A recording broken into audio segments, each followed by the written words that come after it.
It's your job to be in shape. It's your job to be strong enough to perform at that level every single night. And as a competitor, I'm not ducking shit. Like, it's not, oh my God, my back hurts, I'm sore, we gotta play Vince Carter and Toronto Raptors tonight.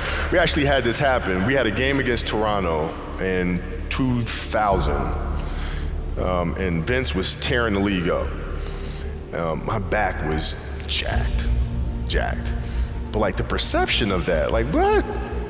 Kobe's missing the game against Toronto and Vince Carter because my back was really spasming. But people will be like, what? Oh, he's ducking Vince. Excuse me? No, I don't think so. So I would be in the layup line like, okay, there's a lot of days where you can rest and recover. Today ain't one of them. Your back can bother you any other day. That shit ain't bothering me today. He gonna have to see me today. Yeah. Oh man. Yeah. You have a hamstring injury, you pull your hamstring really, really badly, you can barely walk, right? Let alone play anything. Soccer, basketball, volleyball, whatever it is, can't do anything.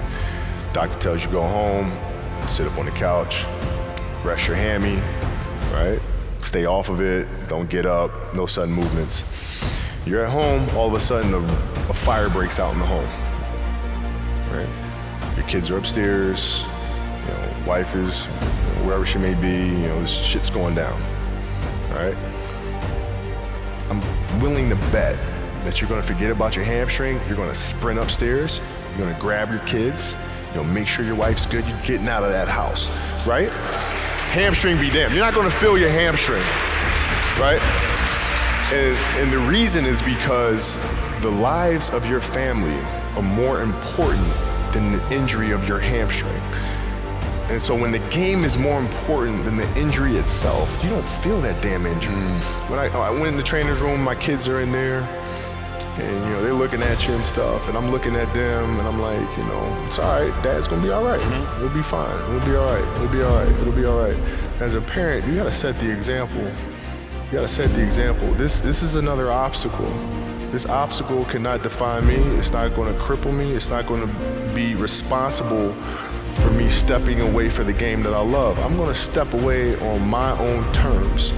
And that's when the decision was made that, what, I'm doing it.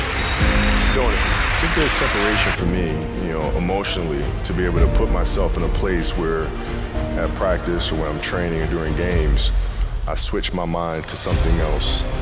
I switch my mode into something else, right? For me, it's the equivalent of Maximus, Decimus, Meridius, and Gladiator picking up the dirt, smelling the dirt, it's go time. Right? So that was my mental switch. It was like an actor getting ready for a film. You gotta put yourself in that cage. When you're in that cage, you are that character. And then when you leave there, it's something completely different. But when I'm in that cage, bro, don't fucking touch me, don't talk to me. I used to play the Halloween theme song over and over and over in my headphones. And it was important that it was Michael Myers because the mask itself was void of emotion. Void of emotion. It has nothing to do with pressure, it has nothing to do with hype, has nothing to do with camaraderie. It's stone cold killer. And I would listen to that song over and over and over to get, that's when you know you better run. And when I'd play to my weaknesses.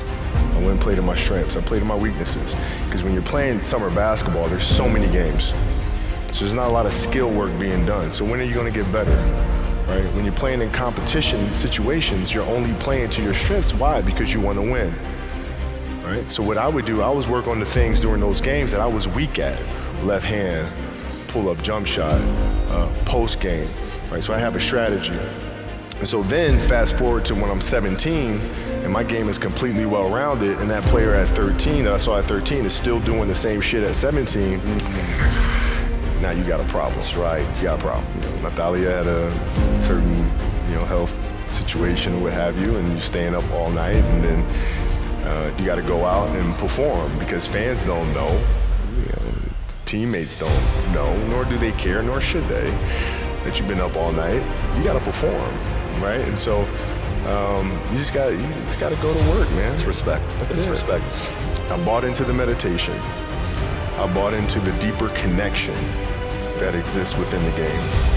And so when you watch our teams, or you watch any of Phil's teams, or Chicago teams, Game 6 against Utah, You watch our games, Game 7 against Boston. We were never rattled, ever.